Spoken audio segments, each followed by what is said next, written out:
শুভ সকাল বন্ধুরা। কারণে অকারণে ব্লগের আমি শিপ্রা বলছি।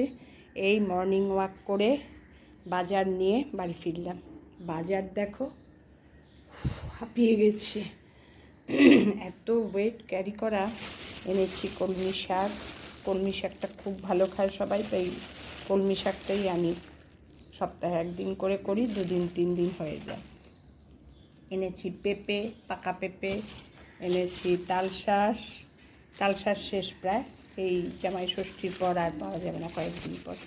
টমেটো, ধনেপাতা, শসা, কর্তার ভেন্ডি, এর মধ্যে আছে রসুন, আদা, দুধ। এই নিয়ে আসতেই আমাদের দুজনের দমাদম।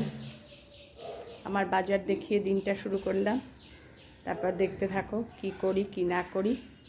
তোমাদের সঙ্গে সব কিছু না দেখালে ভালো লাগে না। তোমরা সবাই কেমন আছো গো? আমি ভালোই আছি। ও আবার নিচে রেখেছি কলা। এই যে কলাটা রোজ খাচ্ছি। এখন কলাটা 2-1 দিন অল্টারনেট করে খাচ্ছি। 1 পিস করে আম খাচ্ছি, যেহেতু সব প্যারালাল করে খেতে হবে না। ঠিক আছে, দেখতে থাকো। আজ বানালাম দই বড়া বানানো একদম মনে নেই। ডাল বেটে রেডি করে, এই যে এখনও শেষ হয়নি আমার, হঠাৎ মনে পড়লো দই বড়া করছি। তোমাদের সঙ্গে তো দেখালাম না। এই ডালটা যখন বেটেছি, কাল রাত্রেই ভিজিয়ে রেখেছি, বেটেছি, তখন তার মধ্যে অল্প একটু আদা দিয়ে ডালটা বেটে ভালো করে হাতে ফেটিয়ে নিয়েছি। কিচ্ছু দিইনি, আর অল্প একটু নুন দিয়ে ফেটিয়ে নিয়েছি। এবার এই বড়াগুলো ভাজছি। এই যে প্রথমে এই থালার মধ্যে নামিয়ে রাখছি, একটু ঠান্ডা হচ্ছে, যে দইয়ের মধ্যে ডুবিয়ে দিচ্ছি। একদম টোবা হয়ে ছোট্ট ছোট্ট বড়া করেছিলাম, দেখো ভাজার পরে কিরকম টোবা হয়ে যাচ্ছে। খুব কড়া করে ভাজার দরকার নেই, হালকা হালকা, তাও একটু কথা বলতে বলতে একটু ভাজা হয়ে গেছে। আর কালকে ষষ্ঠী, মেয়ে কিচ্ছু খাবে না, তার জন্যই মেনলি দই বড়াটা বানালাম। বড় মেয়ে, ওদের এঁঠো খেতে নেই, মানে ভাত খেতে নেই, লুচি টুচি এইসব। তারপর আমরা দই বড়াটা বানাই, ভীষণ ভালো খায়, তাই জন্য এই রেডি করে রাখলাম। এখানের মধ্যে মশলা রেডি করে রেখেছি, গুড়ের চাটনি রেডি করে রেখেছি। সার্ভ করবো যখন, গুড়ের চাটনি, মশলা, আর ওপরে ঝুড়ি ভাজা ছড়িয়ে সার্ভ করব। এই আমার দই বড়া জামাই ষষ্ঠীর জন্য, মেয়ের জন্য এটা করলাম। এবার আর সব যা করবো তোমাদের দেখো। তবে জামাই ষষ্ঠীতে আমি বিশেষ কিছু করি না, এই কারণেই করি না, আমার জামাই বিশেষ মানে খেতে অত ভালোবাসে না, মাছ মাংস ছাড়া।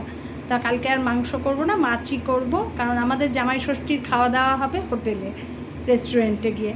তাই কালকে যেহেতু ছোটো মেয়ে বাড়িতে থাকবে না, ওর ডিউটি, তার জন্য কালকে আর যাব না, এটা পরে।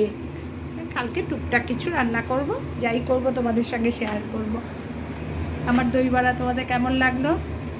কিচ্ছু করার ঝামেলা নেই, শুধু এই যে একটু টাইম নিয়ে দাঁড়িয়ে ভাজতে হয়। এবার এগুলো দইয়ের মধ্যে জায়গা করে রেখেছি, ফেলবো। টোবা করে ফুলে যায়, জানো তো, একদম সিঙ্গেল করে ফেলতে হবে। কি গো, তুমি কি একটা বড়া খাবে? আমার কর্তা একটা খাওয়া হয়ে গেছে, ও তো এইসব বড়া ভাজা টাজা খেতে খুব ভালোবাসে। না দেখো অবস্থা, গরমে ক্লান্ত।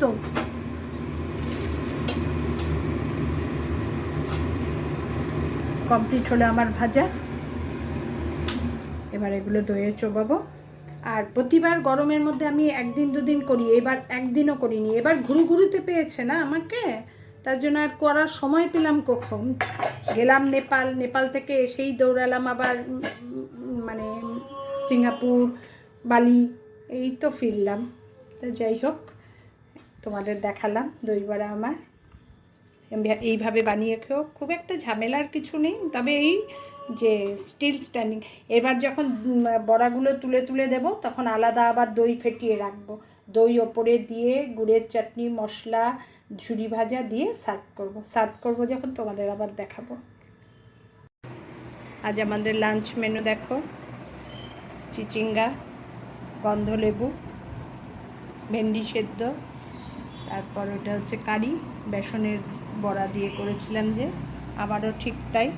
গরমের মধ্যে আজকে কিচ্ছু রান্না করিনি, সব শেষ করলাম, কালকে সব ফ্রেশ রান্না করব। আর টক দই, কর্তার শশা, এগুলো তো আছেই। আমাদের লাঞ্চ মেনু দেখিয়ে আজকের ভিডিওটা শেষ করলাম। তোমাদের কেমন লাগে আমার ভিডিও জানিও, ভালো লাগলে লাইক কমেন্ট শেয়ার করে দিও, আমার চ্যানেলটা সাবস্ক্রাইব করে নিও।